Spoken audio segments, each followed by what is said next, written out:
I'm Marin, 31 years old, and I still remember the night my in-laws tore into me like I was nothing. They said I only married their son for his money, right there in their glowing chandelier light while everyone laughed. The sound of that laughter still echoes in my mind sometimes, in the quiet moments when I'm alone and the world feels too heavy. It was the kind of laughter that cuts through you, sharp and cold, leaving wounds that don't bleed but never quite heal either.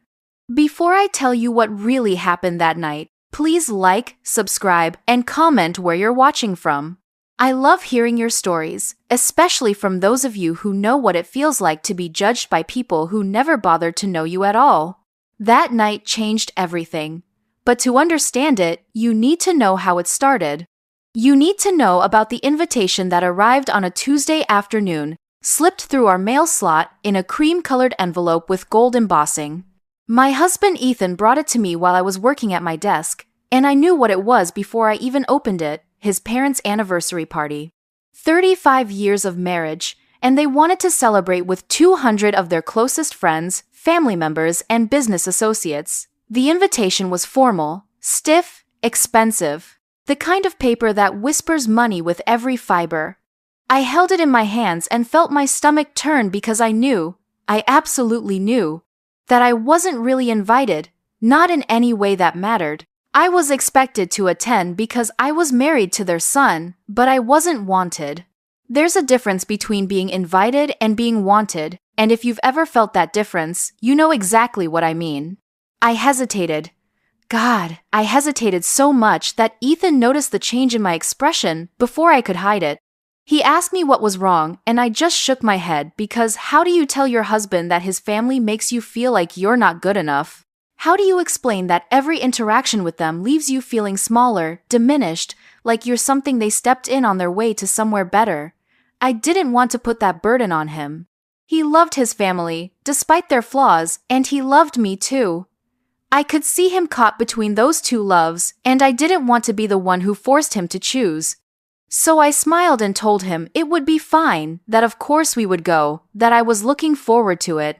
The lie tasted bitter on my tongue, but I swallowed it down like I had swallowed down so many other things over the years.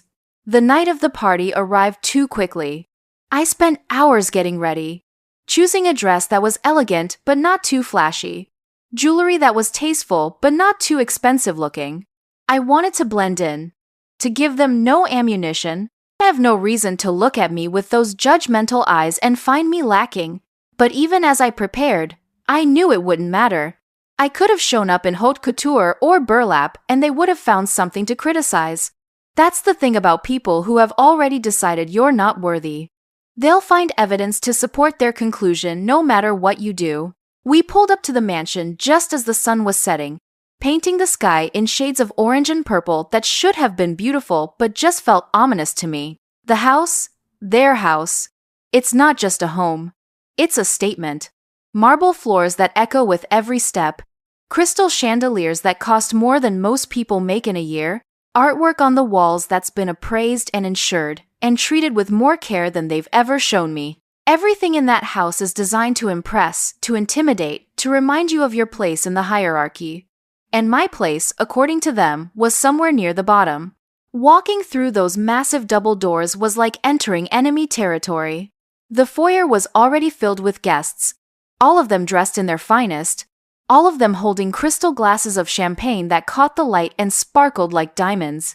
The conversations were loud, confident, the kind of talk that comes from people who have never worried about money, never stayed up at night wondering how to make ends meet, and never felt the weight of uncertainty pressing down on their chests. I recognized some faces from previous gatherings. There was Ethan's cousin Miranda, who always looked at me like I was a puzzle she couldn't quite solve. There was his Uncle Richard, who had once asked me point-blank what my parents did for a living, as if my worth could be measured by their tax bracket. And there, holding court in the center of the room like a queen among her subjects, was my mother-in-law, Catherine. Catherine saw me immediately. Our eyes met across the crowded room, and I watched as her smile, the one she was wearing for her guests, flickered for just a moment, just long enough for me to see what was underneath. Disappointment. Disdain. The smile came back quickly. practiced and perfect, but I had seen the truth. I always saw the truth, even when I pretended not to. We made our way through the crowd, Ethan's hand on the small of my back, guiding me, supporting me. He introduced me to people I had already met a dozen times, people who never seemed to remember my name or what I did or anything about me except that I was Ethan's wife. The wife. The woman who had somehow captured the heart of their golden boy, their successful, handsome, wealthy son who could have had anyone at all. And he chose me. Plain Marin, ordinary Marin. Marin who didn't come from money or prestige or any of the things they valued. It didn't take long for the first jab to land. We were standing near the bar, and Ethan had stepped away to greet his father, leaving me momentarily alone. That's when Miranda appeared at my elbow, her smile sharp as glass. She leaned in close, her perfume overwhelming, and said in a voice just loud enough for the people nearby to hear, "You must have hit the jackpot, huh?" She laughed like it was a joke, like we were friends sharing a funny observation, but her eyes were cold, calculating, waiting for my reaction. I felt the heat rise in my cheeks, felt the anger and humiliation twist in my gut, but I kept my face neutral. I had practiced this expression in the mirror more times than I cared to admit. The polite smile, the calm eyes, the appearance of someone who either didn't understand the insult or was too gracious to acknowledge it. I gave her a small nod and excused myself, moving away before she could see the way my hands were shaking. I found refuge near a window overlooking the gardens, trying to steady my breathing, trying to remind myself why I was here. I wasn't here for their approval. I had never been here for their approval. I was here because Ethan had asked me to come, because he was my husband and I loved him, because sometimes love means standing in rooms full of people who hate you and holding your head high anyway. But God, it was exhausting. It was so exhausting to be constantly on guard, constantly waiting for the next cut, the next reminder that I didn't belong. The dinner was elaborate, of course. Multiple courses served on china that was probably worth more than my first car. I sat at the family table, surrounded by people who spoke over me and around me, but rarely to me. They discussed their investments, their properties, their connections. Catherine mentioned their beach house in the Hamptons. Richard talked about his yacht. Miranda bragged about her husband's latest business acquisition. And I sat there, quiet, picking at my food, feeling like a ghost among the living. It was during the toasts that Catherine made her move. Everyone had gathered in the grand ballroom, glasses raised, ready to celebrate 35 years of marriage. Ethan's father, Robert, spoke first, thanking everyone for coming, making jokes that were more self-congratulatory than funny. Then Catherine stood, and the room fell silent with a kind of reverence that made my skin crawl. She was beloved among this crowd, admired for her taste, her style, her position. She smiled and began to speak about love and partnership and building a life together. It was all very touching, very appropriate, until she pivoted. "Of course," she said, her voice carrying across the room with practiced ease. "Not everyone understands that real partnership is built on equal footing. Some people," and here she paused, letting the words hang in the air, "marry into comfort rather than building it together." Her eyes didn't look at me directly, but I felt the weight of her gaze nonetheless. I felt every eye in the room shift, subtly, in my direction. The implication was clear. She was talking about me, about us, about my supposed opportunism and Ethan's supposed naivety. The anger that surged through me in that moment was white-hot, searing. I wanted to stand up and scream. I wanted to throw my glass against the wall and watch it shatter. I wanted to tell her exactly what I thought of her, and her pretentious mansion and her cruel, small-minded judgments. But I didn't. I sat there, my fingers wrapped around the stem of my champagne flute so tightly I was afraid it might break, and I smiled. It was a slow smile, deliberate, and I looked directly at Catherine until she was forced to acknowledge me. Our eyes met, and in that moment, I made her a silent promise. Patience. I could be patient, because I knew something she didn't. I knew that the truth, when it finally came out, would be so much sweeter for the waiting. But to understand why that moment mattered, Why I could sit there and smile through her cruelty? You need to know my story. Not the story they told themselves about me, but the real one. The one that started long before I ever met Ethan, back when I was 23 and fresh out of college with a degree in technology and design and more ambition than sense. I had an idea, you see. A small thing, really. At least it seemed small at the time. I wanted to create software that would help small businesses manage their design assets more efficiently. Nothing revolutionary, just a tool that would make life easier for people who couldn't afford big agencies or expensive programs. I started the company in my apartment, working 16-hour days, eating ramen and drinking bad coffee and barely sleeping. I poured everything I had into it, every dollar, every ounce of energy, every moment of every day, and slowly, painfully, it started to grow. I got my first client, then my second, then my 10th. Word spread. The software worked. It was intuitive and affordable and exactly what people needed. Within 2 years, I had a small team. Within 4, I had offices in 3 cities. Within 6, I had the attention of a major tech corporation that wanted to acquire us. The acquisition happened just before I met Ethan. The company I had built from nothing, nurtured like a child, sold for an amount that changed my life forever. But there was a catch. The corporation wanted to keep the sale quiet. They had their reasons, legal and strategic, things I didn't fully understand but agreed to because the number they offered was impossible to refuse. I signed an NDA. The sale went through. And just like that, I went from being a struggling entrepreneur to being quietly, privately wealthy. But nobody knew. Not my friends, not my family, not the man I would eventually marry. I met Ethan at a coffee shop 6 months after the sale. It was completely random, the kind of meet-cute that belongs in movies but somehow happened in real life. He was behind me in line, and I was fumbling with my wallet, and we started talking. He was charming and kind and genuine in a way that surprised me. We went on a date, then another, and somewhere along the way, I fell in love with him, not because of his family, or his money, or any of the things his parents assumed, but because he made me laugh. Because he listened when I talked. Because he saw me, really saw me, in a way that most people never had. I didn't tell him about the money, not at first. It felt too new, too fragile, this thing between us. I didn't want it complicated by numbers in a bank account. I wanted to know that what we had was real, that it wasn't influenced by wealth or status or any of the shallow things that seemed to matter so much to everyone else.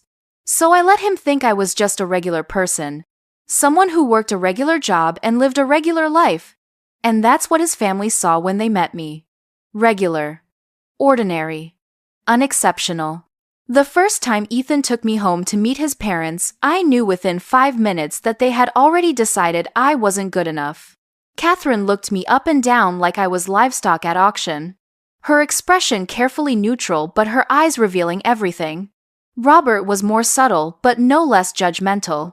He asked about my background, my education, my career, and I could see him tallying up my worth in his mind and finding it insufficient. They were polite, of course. People like that are always polite. But politeness can be a weapon, and they wielded it with precision. Over the months and years that followed, the small humiliations accumulated like drops of water on stone, slowly wearing me down. There was the time Catherine gave me a gift certificate for a makeover, suggesting that I might want to enhance my natural features. There was the family dinner, where Robert explained the stock market to me like I was a child, his tone dripping with condescension. There was the Christmas when Miranda stage whispered to another cousin about how lucky I was to have married up, the implication being that I could never have achieved anything on my own. There were 1,000 tiny cuts, each one small enough to seem petty if I complained, but together they formed a pattern of disrespect that was impossible to ignore. Ethan noticed, sometimes, he would apologize for his mother's comments or his father's tone, and I could see that it bothered him. But he also made excuses. That's just how they are. They don't mean anything by it. They'll warm up to you eventually, and maybe he believed that. Maybe he needed to believe it. But I knew better. They had made up their minds about me, and nothing I said or did would change their opinion, so I stopped trying. I showed up to family gatherings because it mattered to Ethan, but I stopped hoping for acceptance. I built a wall around the part of myself that they could hurt, and I waited. I never told Ethan about the money. That might seem strange given that we were married, but the NDA made it complicated, and there was a part of me that wanted to keep that part of my life separate. It was mine, my achievement, my success, and in his family's world, it would have changed everything. They would have treated me differently, yes, but not because they respected me more. They would have accepted me because I met their criteria for worthiness, because I had the one thing they truly valued, and I didn't want that. I didn't want their conditional approval. So I stayed quiet, and the money sat in accounts I barely touched. And I lived a life that looked modest and ordinary even though I could have afforded so much more. But the thing about secrets is that they don't stay buried forever. Eventually, inevitably, the truth finds a way to surface. And on that night, at that anniversary party, surrounded by people who had spent years looking down on me, the truth was about to explode in the most spectacular way imaginable. After Catherine's toast, after her thinly veiled insult that sent ripples of knowing laughter through the crowd, the party continued. The band played, people danced, the champagne flowed freely, loosening tongues and emboldening the already arrogant. I moved through the rooms like a shadow, listening to conversations I was never invited to join, watching Ethan network with his father's business associates, feeling the familiar ache of isolation settle into my bones. This was my life. This was what I had signed up for when I married into this family, and most days I told myself it was worth it because I loved Ethan. But on nights like this, I wasn't so sure. I found myself in Robert's study at one point, having escaped the noise and the crowds for just a moment of peace. The room was exactly what you would expect, all dark wood and leather chairs and shelves, lined with books that I suspected were chosen more for their appearance than their content. I was standing by the window, looking out at the garden where tiny white lights had been strung through the trees, when I heard voices approaching. Robert's voice, deep and authoritative, and another voice I didn't immediately recognize. I should have left, should have made my presence known, but something kept me frozen in place. They entered the study, and I realized the other voice belonged to Mr. Reynolds, their banker. I had met him once before, briefly, at another family function. He was a tall man with silver hair and an air of competence that seemed genuine rather than performed. Robert was in the middle of boasting about their investment portfolio, about the returns they had seen, about the brilliant decisions that had led to their continued wealth. And Reynolds was listening, with the kind of patient attention that professionals give to wealthy clients, nodding at appropriate moments, making affirming sounds. That's when Robert noticed me. His expression flickered with annoyance at finding me in his private space, but he recovered quickly, painting on a smile that didn't reach his eyes. "Marin," he said, "I didn't realize you were in here." It wasn't quite an accusation, but it wasn't welcoming either. I apologized, said I had just needed a quiet moment, and moved to leave. But Reynolds stopped me. "Mrs. Hale," he said, and there was something in his voice. Something that made both Robert and me pause. He was looking at me with an expression I couldn't quite read, something between recognition and curiosity. "I've been meaning to speak with you this evening. There are some documents that require your attention." He gestured to the leather portfolio he was carrying, and I felt my heart start to race. No, not now. Not here. Not like this. But Robert, oblivious to the undercurrent, laughed. "I think you mean me, Reynolds. Marin doesn't have anything to do with our finances." There was a dismissive quality to his tone. A certainty that I was too simple, too uninvolved to matter in the world of money and investments. Reynolds looked between us, and I saw the moment he understood. He understood the dynamic, the assumptions, the whole ugly truth of how this family saw me. And I saw something else in his expression too. A decision. A choice to reveal what they had tried so hard to keep hidden. "Actually," Reynolds said carefully, "I do mean Mrs. Hale. You see, The investment portfolio we've been managing for your family is connected to a series of holdings that require approval from the principal owner before any major transfers can be completed. Robert's smile was starting to fade, confusion creeping in at the edges. "I'm not sure I understand," he said. "I'm the principal owner of our family assets." Reynolds shook his head slowly. "Of the family assets?" "Yes. But the company we've been investing through, the one that's generated the majority of your recent returns, that company has a different principal owner. And according to the terms of the original sale and the ongoing investment structure, certain decisions require her signature." He turned to look at me fully now, with respect, with recognition. Mrs. Marin Hale's signature. The silence that followed was deafening. I could see Robert's mind working, trying to piece together what was being said, trying to understand how I, insignificant me, could possibly be connected to his financial success. I wanted to speak, to explain, but my throat was tight with emotion. Anger? Yes, but also something that felt dangerously close to vindication. Robert's face was turning red. "That's impossible," he said flatly. "Marin doesn't own any companies. She works in, what was it, design?" The dismissiveness was still there, even as his certainty was crumbling. Reynolds opened his portfolio and pulled out several documents. The company was sold 7 years ago under an NDA, which is why the ownership wasn't publicly disclosed. But the sale agreement included provisions for ongoing profit sharing and approval rights for certain uses of the technology.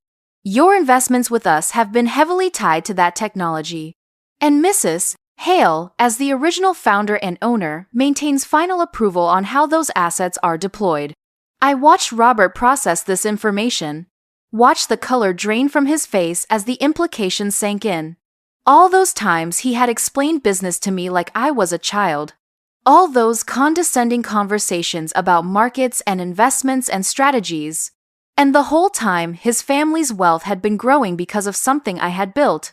The irony was so sharp it almost made me laugh, but the anger rising in my chest was too strong.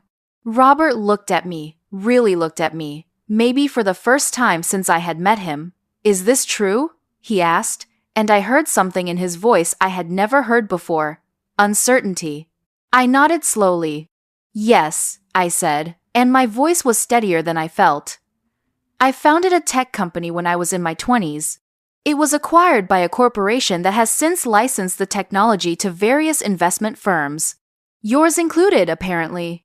I hadn't known that last part, not specifically, but I knew the company had been widely deployed. It had been one of the selling points. "Why didn't you say anything?" Robert demanded, and now there was anger in his voice too. But it was the anger of embarrassment, of humiliation at being caught in his own prejudice. "Why let us think you were just some ordinary girl who happened to catch Ethan's eye?" The question was so absurd, so lacking in self-awareness, that I almost couldn't respond. But the words came anyway, fueled by years of swallowed insults and silent endurance. "Because," I said, and my voice was cold now, harder than I had ever let it be in front of his family. "I wanted to be loved for who I am, not what I have. I wanted to know that Ethan chose me because he cared about me, not because of numbers in a bank account, and I wanted to see if your family would ever bother to get to know me before judging me. But you didn't. You took one look at me and decided I wasn't worthy. You never asked about my life, my work, my achievements. You just assumed I had nothing to offer except the good fortune of attracting your son." The words hung in the air between us, sharp and painful and true. Reynolds cleared his throat uncomfortably. "Perhaps we should discuss this in a more private setting," he suggested. But I shook my head. No, no more hiding. No more pretending. If they wanted to humiliate me publicly, then they could face the truth publicly too. I took the documents from Reynolds' hands and looked at them. Transfer authorizations. Investment approvals.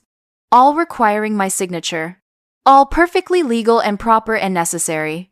I could have signed them quietly, could have let this moment pass without drama. But something in me, something that had been compressed and contained for too long, refused to let it go. "We should do this properly," I said, "in front of everyone." Robert's eyes widened. Marin, there's no need for. But I was already walking out of the study, documents in hand. Reynolds following behind me with his portfolio, looking both uncomfortable and somewhat impressed. I made my way back to the ballroom where the party was still in full swing, where Catherine was holding court and Miranda was laughing too loudly and all of Ethan's extended family was celebrating their wealth and status and superiority. I found Ethan first, pulled him aside and showed him the documents. I watched his face as he read them, watched confusion give way to shock, give way to something that looked like awe. "You own this?" he whispered, pointing to the company name. "I founded it," I corrected. "I sold it years ago, before we met. But yes, I still maintain certain rights." He looked at me like he was seeing me for the first time, and I couldn't tell if that was wonderful or heartbreaking. Maybe both. "Why didn't you tell me?" he asked, and there was hurt in his voice. "Because it didn't matter," I said. "Not to us, not to what we had." And I meant it. The money had never mattered to me, not in the ways his family thought it should. But Ethan understood what I was about to do, and I saw him struggle with it. He knew his family, knew their cruelty, and part of him wanted to protect them from the embarrassment that was coming. But another part of him, the part that loved me, the part that had watched me endure their dismissal and disrespect for years, that part nodded slowly. "Okay," he said. "Okay." I walked to the center of the ballroom, my heart pounding so hard I could hear it in my ears. I caught the eye of the bandleader and asked him to pause the music for just a moment. The room gradually fell silent, all eyes turning toward me with various expressions of confusion and curiosity. Catherine looked irritated at the interruption of her perfect party. Miranda looked amused, probably expecting me to embarrass myself somehow. Robert, who had followed me from the study, looked like he wanted to disappear. "I'm sorry to interrupt the celebration," I said, and my voice carried across the room more clearly than I expected. "But there's some business that needs to be addressed tonight, and Mr. Reynolds has informed me that it requires public acknowledgement."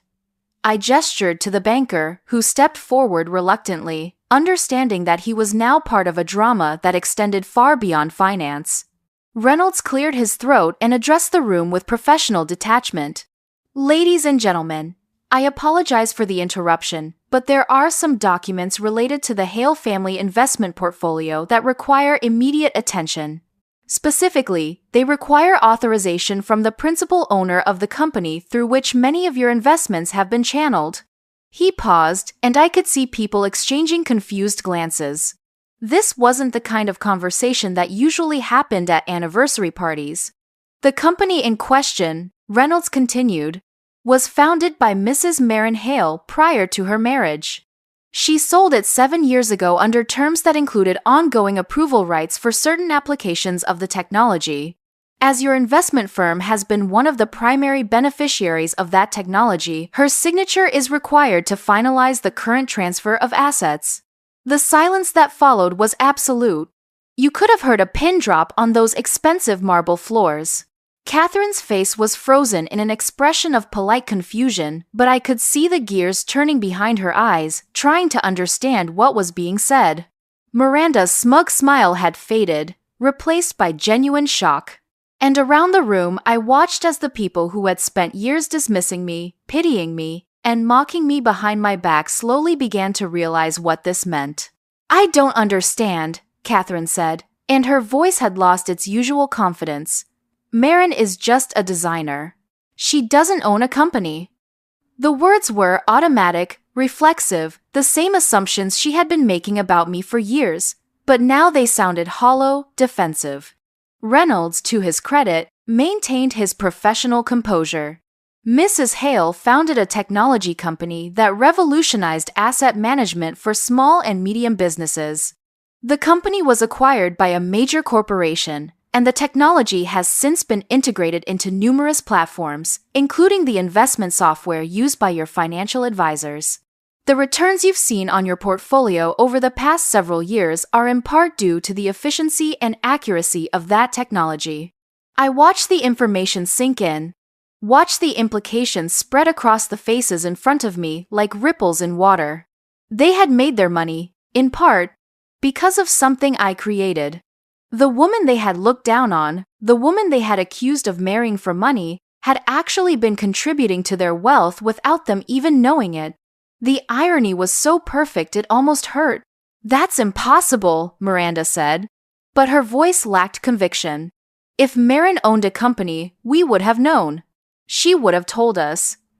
And there it was, the assumption that I owed them my story, my history, my achievements. That I should have offered myself up for their approval and judgment. I stepped forward, the documents still in my hand, and when I spoke, my voice was calm but carried the weight of every insult I had endured, every dismissive comment, every pitying glance. "I didn't tell you," I said, "because it wasn't any of your business. When I met Ethan, I wanted to know that he loved me for who I was, not what I had. And when I met all of you, I gave you the same opportunity. I gave you the chance to know me, to see me as a person rather than a bank account or a business asset. But you didn't take it. You took one look at me and decided I wasn't worth your time. You decided I was ordinary, plain, lucky to have caught Ethan's attention. You never asked about my life, my work, my dreams. You just assumed I had nothing to offer." The words came out measured, controlled, but underneath them was all the pain and anger I had been carrying for years. "I sat at your dinner tables and listened to you explain basic business concepts to me like I was a child. I smiled through your condescending advice about how to dress, how to act, how to be worthy of your family. I endured your jokes about gold diggers and social climbers, knowing that every word was directed at me. And I stayed quiet because I loved Ethan, and because I believed that maybe, someday, you would see past your own prejudices and actually get to know me." Catherine's face had gone pale, and I saw her exchange a glance with Robert, who looked like he wished the floor would open up and swallow him. Miranda wouldn't meet my eyes. Around the room, guests were whispering behind their hands, the gossip machine already churning, already reshaping the narrative. "But you never did," I continued. "Tonight, during the toasts, you stood up there and suggested that I married into comfort rather than building it. You implied, in front of all these people, that I was an opportunist who had somehow tricked your son into marriage, and everyone laughed. They laughed because you had given them permission to see me that way. Because you had spent years painting that picture of me." I held up the documents. "These require my signature. They require my authorization to move forward with investments that will continue to benefit your family financially. And I will sign them, because despite everything, I am not cruel. I am not petty. I will not withhold my approval out of spite or revenge. But I want you to understand something." I looked directly at Catherine, then at Robert, then let my gaze sweep across the entire room. Respect is not something that should have to be purchased with money or status. I should not have had to prove my worth through financial disclosure. You should have treated me with basic human decency from the beginning, not because of what I owned, but because I was a person who loved your son and made him happy. The silence was suffocating. No one knew where to look. Ethan was standing off to the side, and when I caught his eye, I saw pride there, and pain, and love. He knew his family. He knew what they were. And he knew that this moment, as much as it was about vindicating me, was also about laying bare the ugliness that had always existed beneath the surface of their perfect, wealthy, respectable family. I walked over to where Reynolds stood with his portfolio and signed the documents with steady hands. Each signature was deliberate, clear, legally binding. When I finished, I handed them back to him and said loudly enough for everyone to hear, "There, the transfer is authorized. Your investments can proceed." Reynolds nodded, looking relieved that the confrontation seemed to be over. "Thank you, Mrs. Hale. I'll have these processed first thing Monday morning." He hesitated, then added in a lower voice, "For what it's worth, it's satisfying to see respect finally earned." His words, meant to be supportive, actually stung a little. "Respect shouldn't have to be earned through humiliation," I replied softly. But I knew he heard me. He had the grace to look uncomfortable. I turned to face the room one last time. Catherine had recovered enough to force a smile that didn't come anywhere close to reaching her eyes. "Well?" she said, her voice brittle. This is certainly an unexpected revelation. We had no idea, Marin. If you had told us. But I cut her off with a slight shake of my head. If I had told you, you would have treated me differently. But it would have been the same problem, just in reverse. You would have respected the money, not the person. And that's not respect at all. I thanked them for hosting the party, my voice polite and empty of emotion.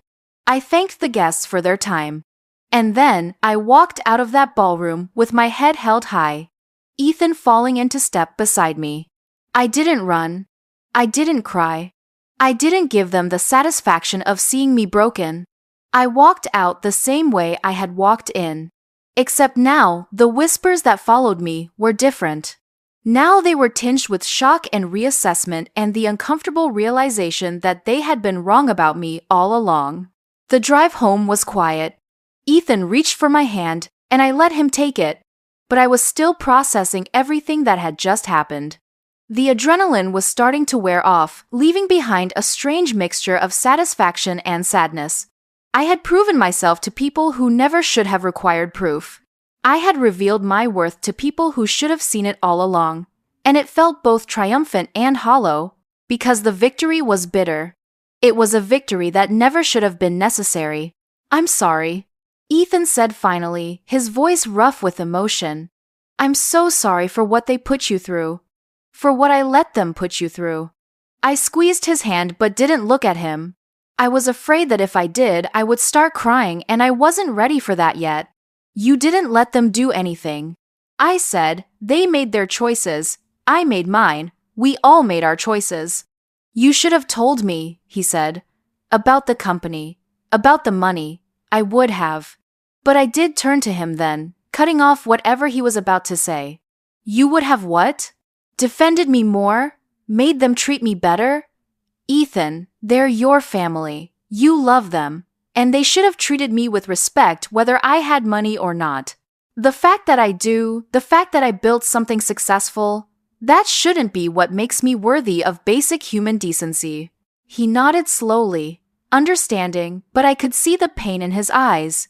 He was caught between two worlds, two loves, and I knew this night had cost him something too. His illusions about his family. His belief that their flaws were minor, forgivable. He had seen them clearly tonight, maybe for the first time, and that kind of clarity is painful. The days that followed were strange. The story spread, of course. In circles like theirs, gossip is currency, and this was a particularly rich tale. The gold digger who turned out to be secretly wealthy. The family who had dismissed her without knowing her true value. I heard through Ethan that there were apologies, or attempts at apologies. Catherine wanted to take me to lunch. Robert wanted to discuss investment opportunities. Miranda sent a text that was equal parts apology and justification. But I didn't respond to any of them. Not out of spite, but because I was tired. I was so tired of performing, of proving, of fighting for scraps of respect from people who had shown me who they were over and over again. Some people measure worth by money they never earned. Some people build entire identities around wealth they inherited or married into, and they use that wealth to create hierarchies where they can feel superior to others. My in-laws did that. They looked at me and saw someone beneath them, someone who didn't deserve their son, someone who had brought nothing to the table. And when the truth came out, when they learned about the company I had built and the success I had achieved, they didn't actually see me any differently. They just recalibrated their hierarchy to fit the new information. But here's what I learned from that whole painful experience. Staying quiet doesn't mean you're powerless. Silence can be a choice, a strategy, a form of patience. I stayed quiet about my achievements, not because I was ashamed of them, but because I wanted to see who people really were when they thought I had nothing they valued, and I learned. Oh, I learned so much about human nature, about prejudice, about the way people use money and status to avoid actually knowing each other. I measure my worth differently now. Not by the money in my bank account or the company I founded or the technology that bears my mark. I measure it by the integrity I maintained when I was being torn down. By the grace I showed when I was being humiliated. By the strength it took to smile through their cruelty and wait for the right moment to reveal the truth. That's power. That's real power. Not the kind that comes from intimidation or wealth, but the kind that comes from knowing yourself and holding on to that knowledge even when everyone around you is telling you you're worthless. The relationship with Ethan's family never recovered, not really. How could it? You can't unknow what was revealed that night. They can't pretend they didn't spend years treating me with contempt. I can't pretend it didn't hurt. We maintain a polite distance now. We show up to major events. We exchange pleasantries. But the warmth, the intimacy, the sense of belonging to a family, that's gone. Maybe it was never there to begin with. At least not for me. But that's okay. I've made peace with it. Some people will never see past their own prejudices, and that's their loss, not mine. Some battles aren't worth fighting because even if you win, you lose something in the process. I won that night at the anniversary party. I proved them wrong. I revealed their cruelty and hypocrisy in front of all their friends and associates. But I also lost the possibility of ever having a genuine relationship with them. And while I don't regret my actions, I do feel the sadness of that loss. Ethan and I are okay. Better than okay, actually. The whole experience brought us closer in some ways. Forced conversations we had been avoiding. Cleared air that had been getting increasingly heavy. He understands me better now. He sees the strength it took to endure his family's treatment. And I understand him better too. I see the conflict he feels, the loyalty that pulls him in different directions. We're building our own family now, separate from his parents, separate from their values and their judgments. It's a work in progress, but it's ours. Sometimes late at night, when I can't sleep, I think about that party. I think about the moment when Mr. Reynolds revealed the truth, when I watched the realization spread across their faces, when I stood in the center of that ballroom and finally said everything I had been holding back for years. And I feel a fierce satisfaction, yes, but also a deep sadness, because it shouldn't have come to that. I shouldn't have had to humiliate them to be seen. They should have been better. We all should have been better. But we're human, and humans are flawed. And sometimes the only way to heal is to first acknowledge the wound. That night was my wound, laid bare for everyone to see. And in some strange way, it was also the beginning of healing. Not with them, maybe never with them, but with myself. I stopped carrying the weight of their judgment. I stopped internalizing their assessment of my worth. I stopped trying to earn something that should have been freely given. If you've ever been underestimated, you know the particular pain of it. You know what it feels like to be dismissed before you've even had a chance to speak. You know the frustration of watching people make assumptions about you based on how you look, where you come from, what you do. And maybe you've felt that temptation, that burning desire to prove them wrong, to show them exactly how wrong they were. I understand that. I lived that. But here's what I want you to remember. Your worth is not dependent on other people recognizing it. You are valuable whether or not anyone acknowledges it. You are capable whether or not anyone sees it. And sometimes the most powerful thing you can do is simply be patient. Wait. Let the truth reveal itself in its own time. Because the truth always comes out eventually. Always. And when it does, when people realize they underestimated you, that's their moment of reckoning, not yours. You already knew what you were capable of. They're the ones who have to reconcile their prejudice with reality. I'm not going to lie and say that patience is easy. It's not.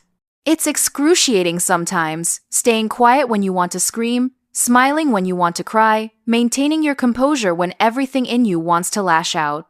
But there's a strength in that restraint. There's a power in choosing your moment. And when that moment comes, when the truth finally surfaces, it's so much more impactful than any defense you could have mounted earlier. The night of that anniversary party changed a lot of things. It changed how Ethan's family sees me, though not necessarily how they treat me. It changed how Ethan sees his family, forcing him to confront truths he had been avoiding. And it changed how I see myself. I used to think that keeping quiet about my success was a form of humility, and maybe it was, but it was also a form of self-protection. I was protecting the part of myself that I had worked so hard to build, from people who I feared would diminish it or claim credit for it or use it against me somehow.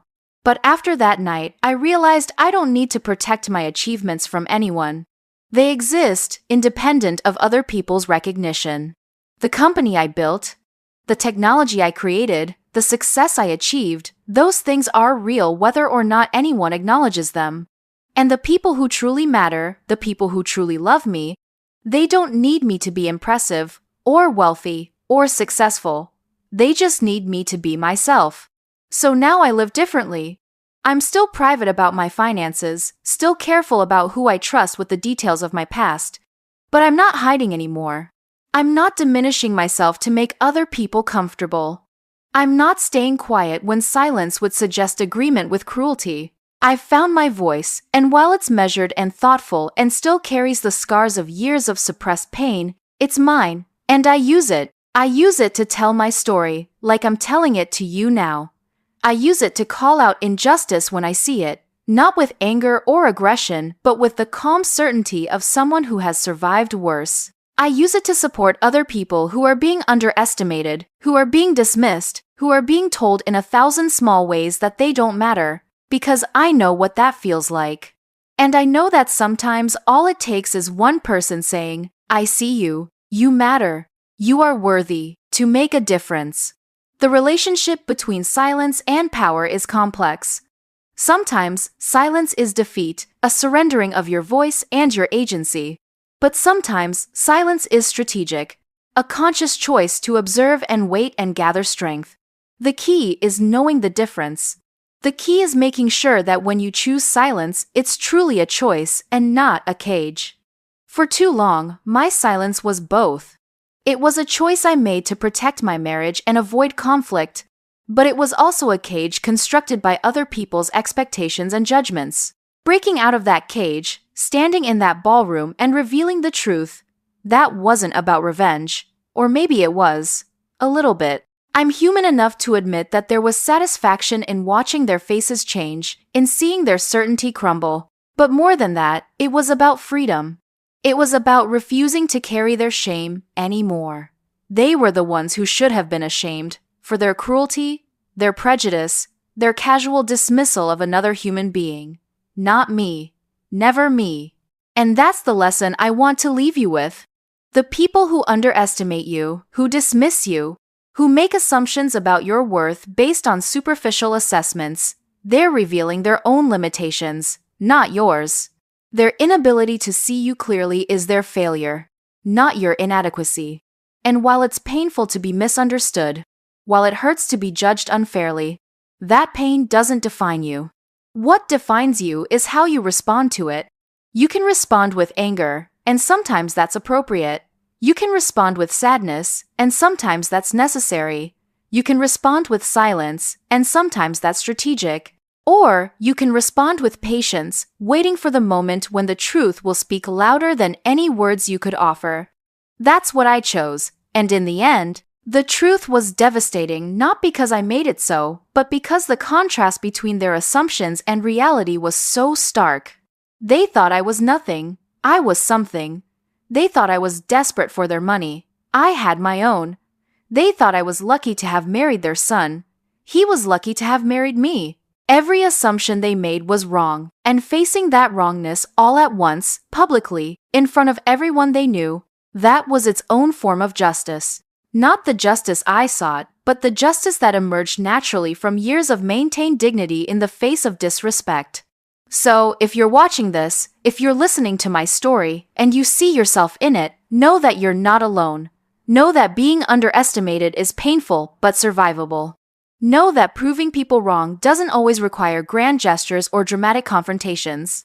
Sometimes it just requires time, patience, and the quiet confidence that comes from knowing your own worth regardless of whether anyone else recognizes it. Tap like if you've ever proved someone wrong without saying a word. Subscribe for more stories of poetic justice, and tell me in the comments what's the best revenge you've ever witnessed. But remember, the best revenge isn't really revenge at all. It's success. It's happiness. It's building a life that matters to you, regardless of what anyone else thinks. That's what I'm doing now. That's what I'll keep doing. And I hope you'll do the same.